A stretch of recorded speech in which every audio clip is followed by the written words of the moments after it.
በብዙ ተስፋ መቁረጥ በብዙ መሳቀቅና መገለል ነበር ያለፉትን ዓመታት ያሳለፈችው። የዳውን ሲንድረም ተጠቂ ልጇን ይዛ በርካታ ጫናዎችን ተቋቁማም ከዛሬ ደርሳለች። ጽጌ ላቀው ግቢ ውስጥ ደግሞ እንደዚሁ ልትጫወት ትወጣለች። እኔ ኮንዶሚኒየም ነው የምኖረው። ትወጣለች ከልጆች ጋር ወይ ሲሮጡ አይታ ሮጣለች ስትል ትወድቃለች። አቅሙም የለም ነበረ፣ ጥንካሬውም የለም። ይገፈትሯታል እንደራሳቸው መስሏት ያ ትጎዳለች እና ትልቅ ጫና ነው ያለው ቤት ውስጥ። መጀመሪያ 3 አመት እያለች እስከ 3 አመት ድረስ እሷ በእግሯ አትሄድም ነበርና አትወጣም ከቤት በቃ እኔም አልወጣም እሷም አትወጣም። 3 አመት አልፏታል። 3 አመት አልፏት በእግሯ አትሄድም ነበርና ቤት ነበር የምንቀመጠው። 3 አመት ሆኗት አለመሄዷንም እንዳያዩ ትፈራለህ። 3 አመት ሆኗትን በእግሯ አልሄደችም እስካሁን የሚሉኛል። አዝዬ ነበር 3 አመት ድረስ የምዞረው እና ያ ማለት የሆነ ማይታለፍ የሚመስል ነገር አሁን ዛሬ ላይ አልፎ አይቻለው። እንዲህ ያለውን አስቸጋሪ ጊዜ እንዲያሳልፉ የሚገደዱ በርካታ ወላጆች ልጆቻቸው የሚሹትን ልዩ እንክብካቤ ባለመለየት አንድም ደግሞ በማህበራዊ ኑሮ ተሳትፎች ይፈተናሉ። ይህም ላልተገባ ስነ ልቦናዊ ጫና እንደሚዳረጋቸው ነው የሚነሳው። ሰፈር ውስጥ የሚኖራቸው አቀባበል ከዛ እንደዚህ አካቶ ትምህርት ቤት ውስጥ አስገብተው ልጆቻቸውን ከተማሪ ጋር ለማቀላቀል በሚያደርጉት ጥረት በዛ ላይ እንደዚህ አሁን አክሰሰብል አይደለም ሕክምናውም እሱንም ስቴጅ ቢያልፉ በየቦታው የሚኮረኩን ነገር አይጠፋም። ለዛ ነገር ሰው የሚሰጠው ከንፈር መምጠጥ ሊሆን ይችላል፣ ስቴር ማድረግ እንደዚህ ማፍጠጥ ሊሆን ይችላል። ያ ሁሉ ባዘር ያደርጋቸዋል፣ እንደ ወላጅ ይረብሻል።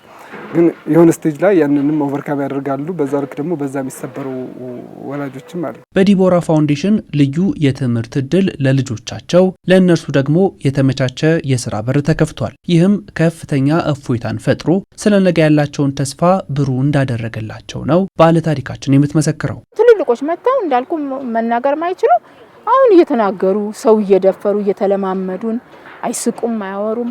ቀና ማይል ልጅ አለ ግን አሁን ቀላ ብሎ ስንጠራው ቢያንስ አቤት እያለ ድምጹ እንኳን ማይሰማሽ ብሎ ማይወጣለት ነው ልጅ ነበርና ያልፋል ነው በቃ ያልፋል፣ ሁሉ ነገር ያልፋል። እና ዲቦራ ደግሞ ቻንሱን አግኝተው ከመጡ በጣም ትልቅ ነገር ነውና ትልቅ ነገር ነው ያደረገልኝ ለኔ ማለት ከምልህ በላይ በቃ አልፎ ተርፎ ስራ እየተቀጠሩ እየወጡ እዚህ ተምረው ቮኬሽናል ማለት የመጨረሻው ደረጃ እንደመሰናዶ ብለው ሙያ ተምረው ወጥተው ይቀጠራሉና ነገ ይሄ ደረጃ እንደሚደርሱ ልጆቻቸውን ማሰብ አለባቸው። የሕክምና ባለሙያዎችን ማማከርና ክትትል ማድረግን ጨምሮ የመፍትሄ እርምጃዎችን መውሰድ ሁነኛ አማራጭ ሲሆን በዚህ ሂደት የወላጆችን ቀንበር ማቅለል ለልጆቹም ብሩህ ነገን መገንባት ይቻላል። አክሰፕት ማድረግ አለባቸው። ያንን አክሰፕት ካደረጉ በኋላ በቃ ልጅ በዚህ አይነት ሁኔታ ላይ ይገኛል፣ ሶ ምን አገልግሎት ማግኘት ይችላል? ሶ መጀመሪያ ግዴታ ሜዲካል ፎሎ አፕ ያስፈልገዋል። የሕክምና ክትትል መሰረታዊ ነገር ነው። እንደዚህ አይነት ተቋማት ኢትዮጵያ ውስጥ የተወሰኑ ተቋማት አሉ። ዳውን ሲንድሮም ብቻ ሳይሆን ከኦቲዝም ጋር በተያያዘ ሌሎችም ዲቨሎፕመንታል ኮንሰርን ያላቸው ልጆች እንደዚህ አይነት ተቋማት አሉ። እነሱን ሄደው አክቲቭሊ ማስገባት ወይም ደግሞ ወዲያው ትምህርት ማስጀመር እንኳን ባይችሉ ከሩቅ ሆነው እንደዚህ ምክር አገልግሎቶችን ማግኘት ካለባቸው እንደዚህ አይነት ነገሮችን የባለሙያ ጣልቃ ገብነት ያስፈልጋቸው ይችላል ማለት ነው። መደበቅም የለባቸውም።